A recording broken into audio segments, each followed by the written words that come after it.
Video last దాకా చూడండి, subscribe చేయండి. పాలకూర ఎలా వండుకోనో వీడియోలు చూపెడతా. పాలకూర కట్టలు తెచ్చుకొని వీటిని చిన్నగా ఇలా కోసుకొని నీటిలో కడుక్కోవాలి ముందుగా. ఇది మొత్తం చిన్నగా కోసుకున్న తర్వాత చూపెడతా. పాలకూర కోసి శుభ్రంగా కడుక్కున్నాం. దానికి కావాల్సిన ఐటెంలన్నీ కోసి రెడీ పెట్టుకున్నాం.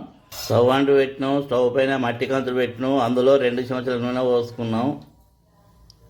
1 చెంచాడు పోపిత్తులు, 1 చెంచాడు జీలకర్ర, ఉల్లిగడ్డలు, పచ్చిమిర్చి, కళ్యామాకు, దోరగా గోలియాలి. 2 చెంచాల శనగపప్పు మొత్తం ఇలా గోలించుకోవాలి. మెంతి, పుదీనా, 1/2 చెంచాడు పసుపు, 1/2 చెంచాడు ఇంగు, 1 చెంచాడు అల్లం వెల్లిపాయ, పచ్చివాసన వేద గోలించుకోవాలి.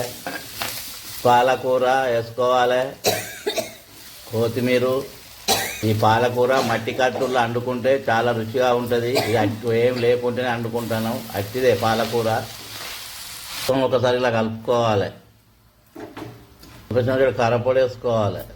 తినంత ఉప్పు వేసుకోవాలి. మొత్తం ఇలా కలపాలి. 10 నిమిషాలు ఉమ్మగిల్లాలి.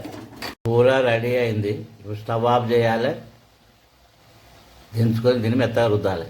ఇప్పుడు మెత్తగా రుద్దినాం. మళ్ళీ స్టవ్ పెట్టి స్టవ్ పైన ఇది పెట్టుకోవాలి. అందులో చింతపులుసు పోసుకోవాలి కొంచెం.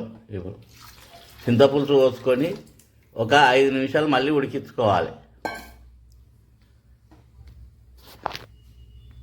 పాలకూర రెడీ అయింది. గుమగుమలాడుతుంది. వేడి వేడి అన్నంతో కానీ, చపాతీతోటి కానీ, పూరితోటి కానీ తింటే చాలా రుచిగా ఉంటుంది. ఈ పాలకూర ఆరోగ్యానికి చాలా మంచిది. వారానికి 2 సార్లు అన్న పాలకూర తింటే ఆరోగ్యానికి చాలా మంచిది.